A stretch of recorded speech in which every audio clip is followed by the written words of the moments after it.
സ്വസ്തിയെ കണ്ടെത്തി അനുഭവിക്കുന്നവനാണ് യഥാർത്ഥ വിജ്ഞാനി.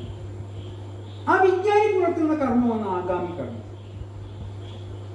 അപ്പൊ അയാൾ ആഗാമി കർമ്മമാണെങ്കിലും ശരീര പ്രാരാബ്ധമാകുന്ന അതിന് ഈ ശരീരം ഈ കാലഗതിക്കനുസരിച്ച് ഈ പ്രാണൻ ശരീരത്തെ ഉപേക്ഷിക്കുന്ന മാത്രയിൽ മാത്രമേ പ്രാരാബ്ധ കർമ്മത്തിൽ ആർക്കായാലും മുക്തി. അതൊരു പ്രാരാബ്ധം. പക്ഷെ ഒരു വിജ്ഞാനി ഒരിക്കലും വിജ്ഞാനിയുടെ ബോധമണ്ഡലത്തിലോ മനോമണ്ഡലത്തിലോ അനുഭവ മണ്ഡലത്തിലോ അദ്ദേഹത്തിന് ഈ പ്രാരാബ്ധത്തിന്റെ ഒരു അനുഭവം തീർക്കാൻ കഴിയില്ല. കാണുമ്പോൾ നമുക്ക് തോന്നാം അങ്ങ് വിജ്ഞാനിയാണെങ്കിൽ അങ്ങേ കാണുന്ന എനിക്ക് തോന്നാം അങ്ങ് എന്നെ പോലെ തന്നെ ഈ കർമ്മത്തിന് ആസ്പദമായി അങ്ങക്കും പ്രാരാബ്ധമുണ്ട്, എനിക്കും പ്രാരാബ്ധമുണ്ട്. അപ്പൊ ഈ കർമ്മം എന്ന് പറയുന്നത് വെറും പ്രാരാബ്ധമായിട്ട് നമ്മൾ വിശേഷിപ്പിക്കുകയാണ്. ഈ കർമ്മത്തിന്റെ മറ്റു തലത്തിനെ കുറിച്ച് നമുക്ക് അറിയുന്നില്ല. പക്ഷെ ഈ മറ്റു തലത്തിനെ അറിയില്ല എന്ന് പറയുമ്പോൾ ഇത് രണ്ടും ദ്വൈതത്തിലാണ്. പ്രാരാബ്ധ കർമ്മം എന്ന് പറയുന്നത് ദ്വൈതത്തിലാണ് ഉണ്ടായത്.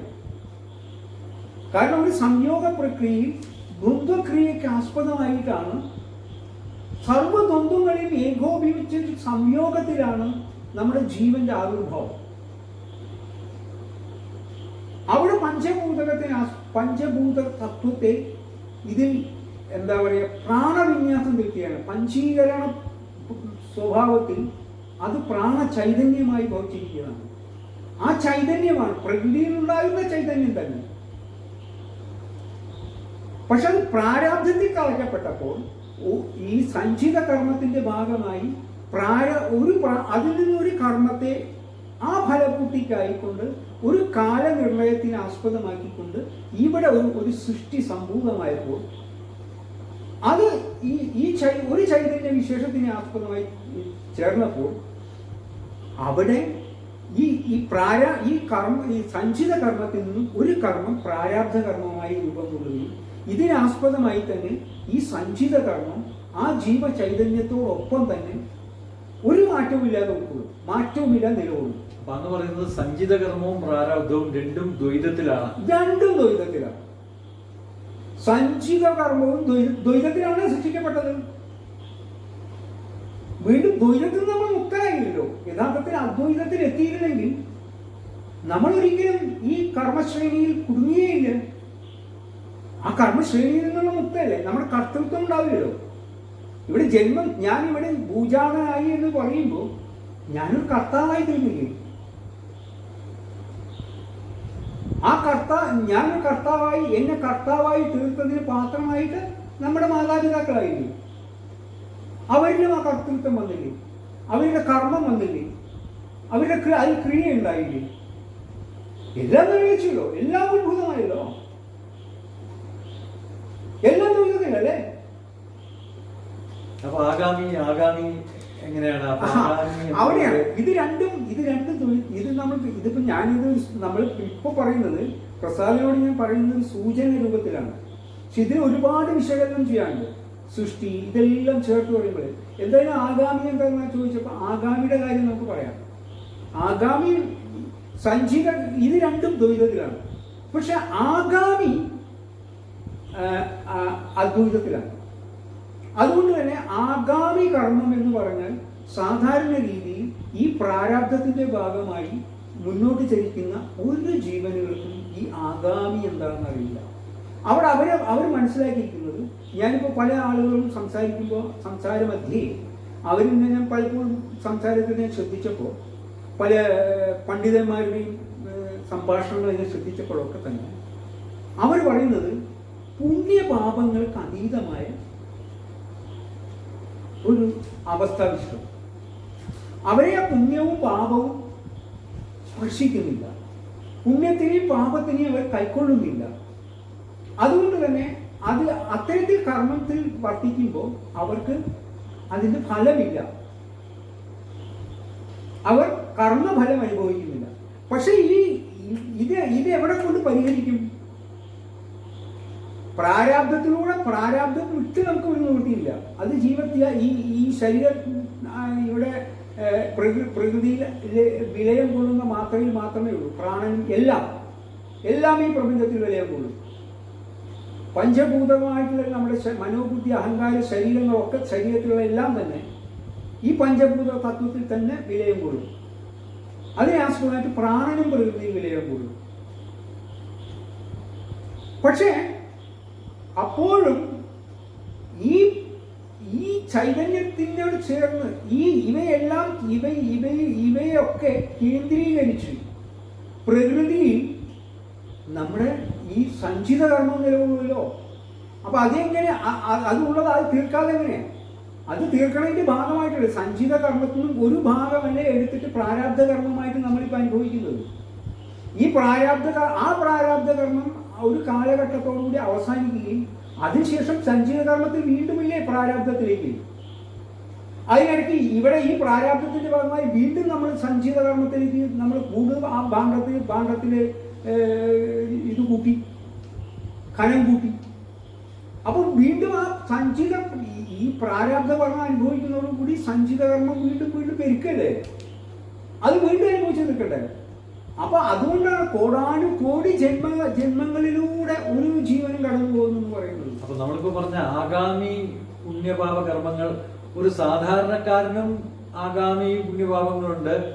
ഒരു വിജ്ഞാനിയും ശരീരമെടുത്ത് കഴിഞ്ഞു പോയിക്കൊണ്ടിരിക്കുന്ന ഒരു വിജ്ഞാനിക്കും ആഗാമി പുണ്യപാപങ്ങളുണ്ട്.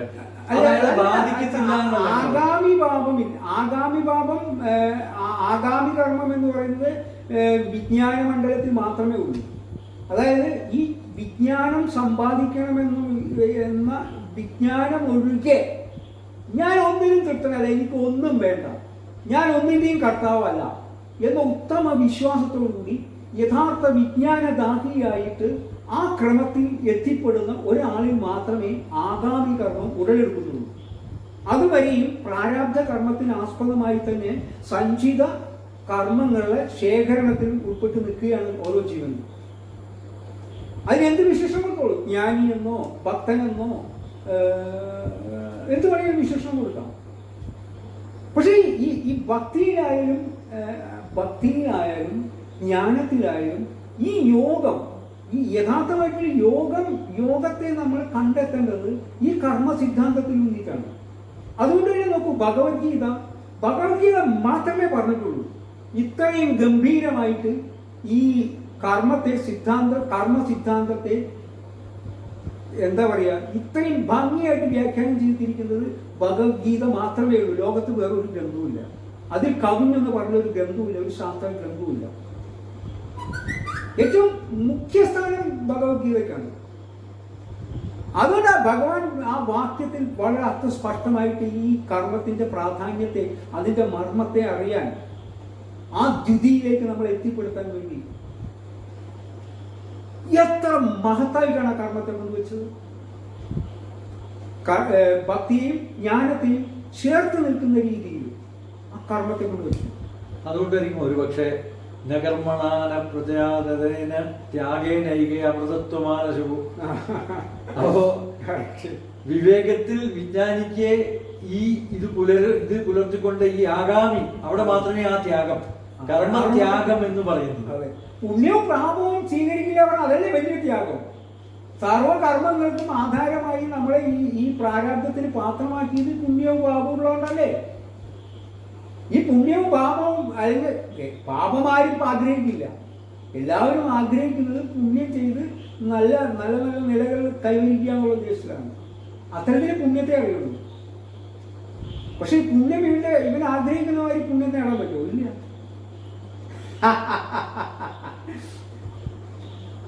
നമ്മൾ ആഗ്രഹിക്കുന്ന പോലെ പറ്റില്ല.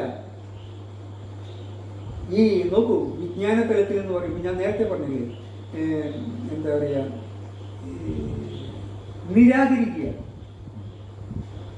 യഥാർത്ഥത്തിൽ പുണ്യപാപം ഇല്ലാതെ വിജ്ഞാന തലത്തിൽ എത്തണമെങ്കിൽ നമ്മൾ ഒന്നിനും നിരാകരിക്കാൻ പാടില്ല. എന്തിനും സ്വീകരിച്ചേ പറ്റൂ.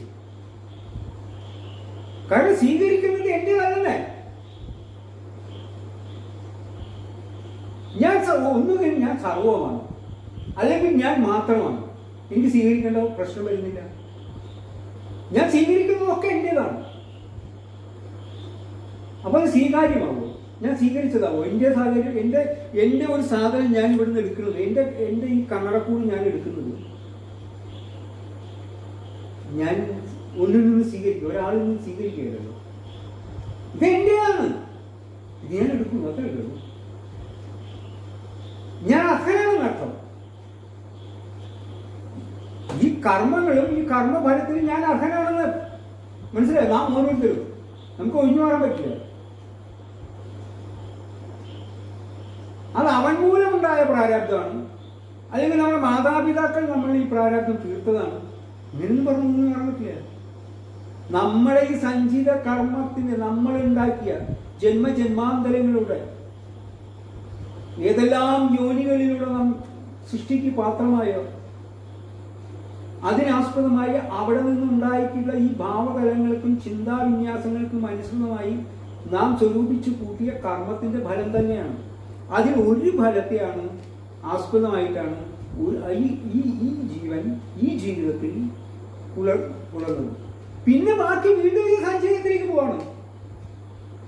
അതുകൊണ്ട് തന്നെ കർമ്മം ഒരിക്കലും ഒടുങ്ങുന്നില്ല.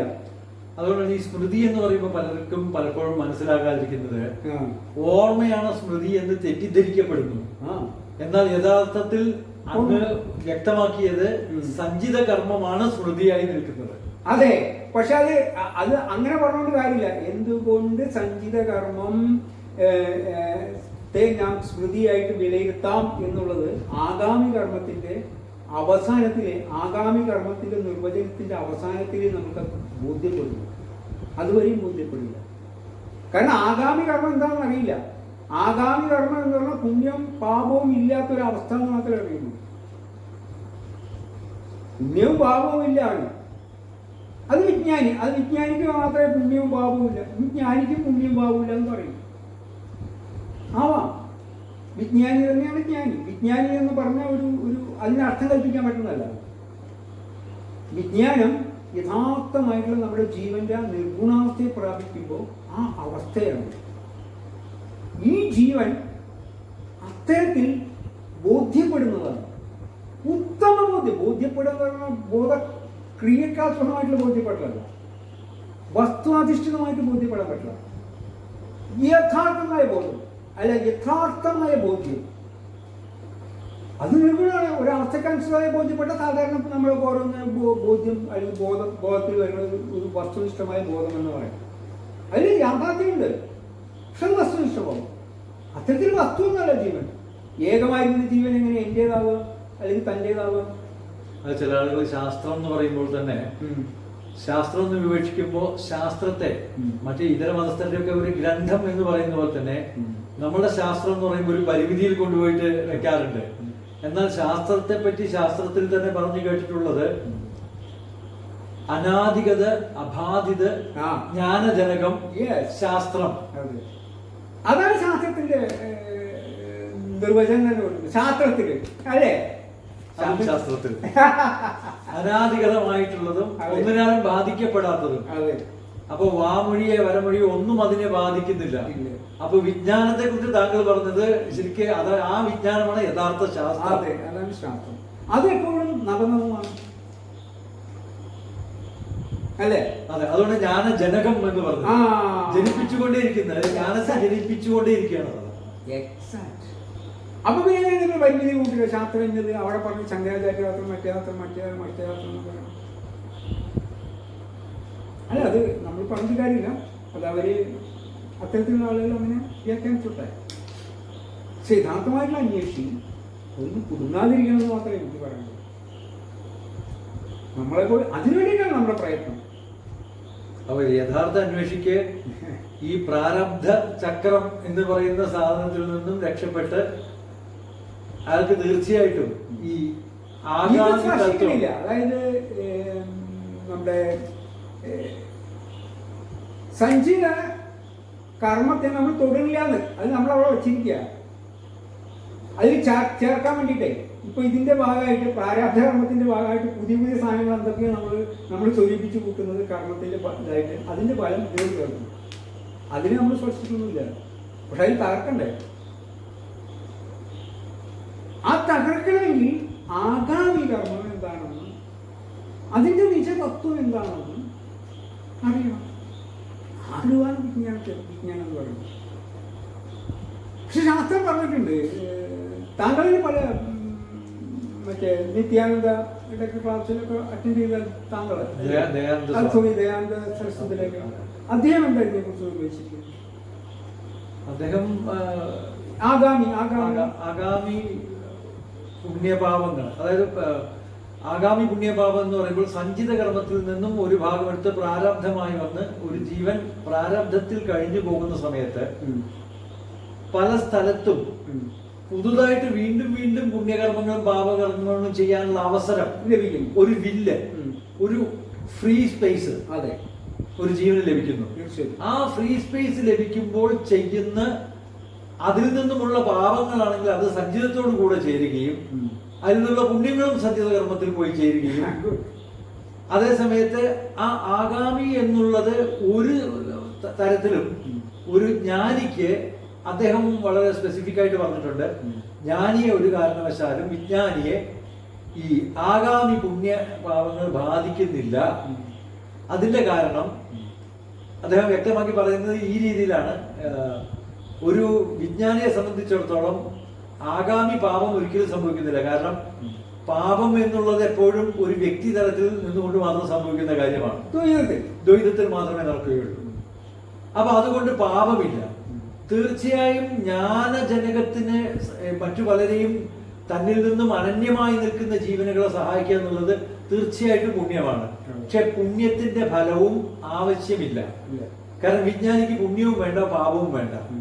അതുകൊണ്ട് ഈ വിജ്ഞാനിയുടെ പുണ്യം എവിടെ പോകുന്നു? അദ്ദേഹം പറയും, വിജ്ഞാനികളുടെ അടുത്തും മഹാത്മാക്കളെയും പോയി നമസ്കരിക്കുന്നവരും ബുദ്ധിമുട്ടുള്ളവരും ജ്ഞാന തൃഷ്ണ കൊണ്ട് പോകുന്നവർക്കും തീർച്ചയായും അവരിൽ ജ്ഞാനജനകത്തിന് സഹായിക്കുന്ന ഒരു അനുഗ്രഹമായി തീരുന്നത് ഈ ആഗാമി പുണ്യങ്ങൾ, അക്രൂഡ് ആഗാമി പുണ്യാസ് എന്ന് അദ്ദേഹം പറയും. വിജ്ഞാനിക്ക് ആവശ്യമില്ലാത്തത് അത് ആവശ്യമുള്ളവരിലേക്ക് അത് ലഭിക്കുന്നു. അത് പ്രകൃതിയുടെ പ്രോസസ്സ് തന്നെയാണെന്നാണ് അദ്ദേഹം പറയാറുള്ളത്. അത് നല്ലതാണ്.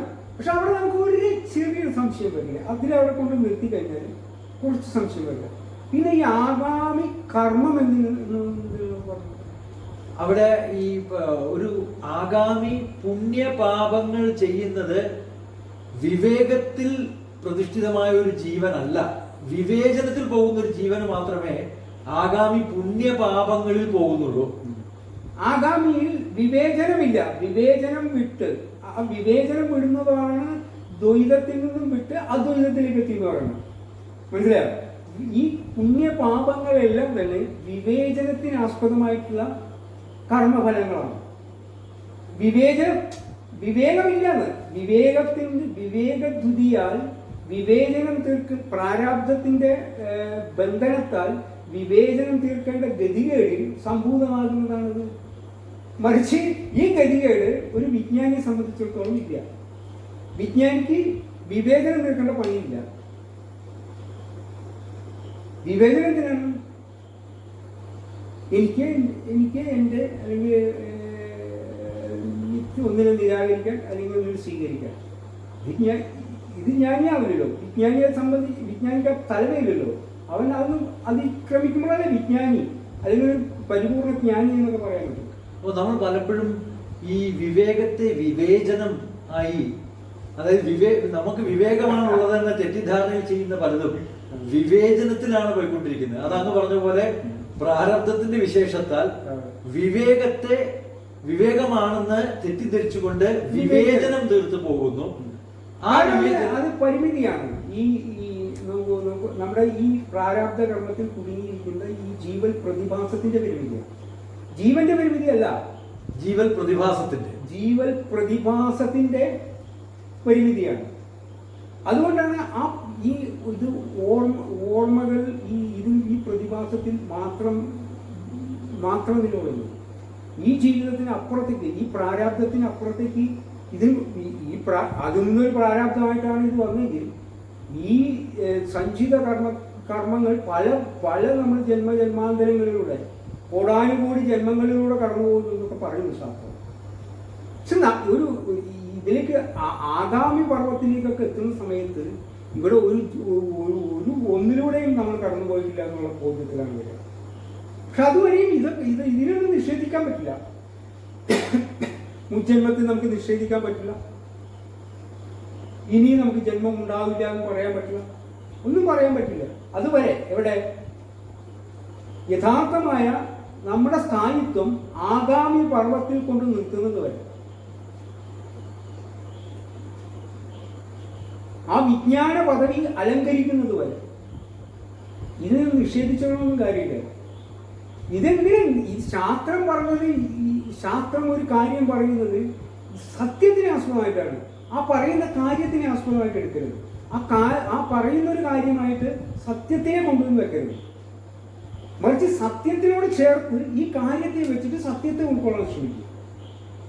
അപ്പോഴേ സത്യത്തെ അറിയുള്ളൂ. അപ്പോഴേ ജ്ഞാനത്തിന്റെ മഹത്വം തന്നുള്ളൂ. അപ്പോഴേ നമ്മൾ ജ്ഞാനത്തെ പരിമിതി അപരിമേയമായിരിക്കുന്ന അവസ്ഥയിലേക്ക് നമുക്ക് കൊണ്ടെത്താൻ പറ്റുള്ളൂ.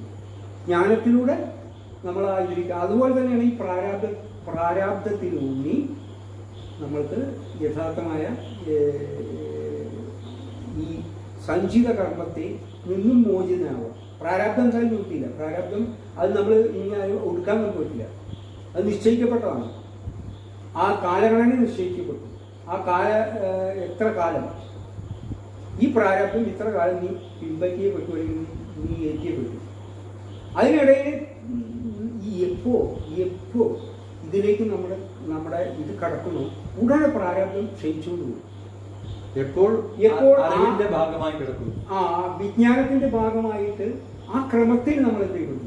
ഞാൻ നേരത്തെ പണ്ടത്തെ വീഡിയോയിൽ സൂചിപ്പിച്ചു, നമ്മൾക്ക് ഒരു നിവൃത്തിയില്ല.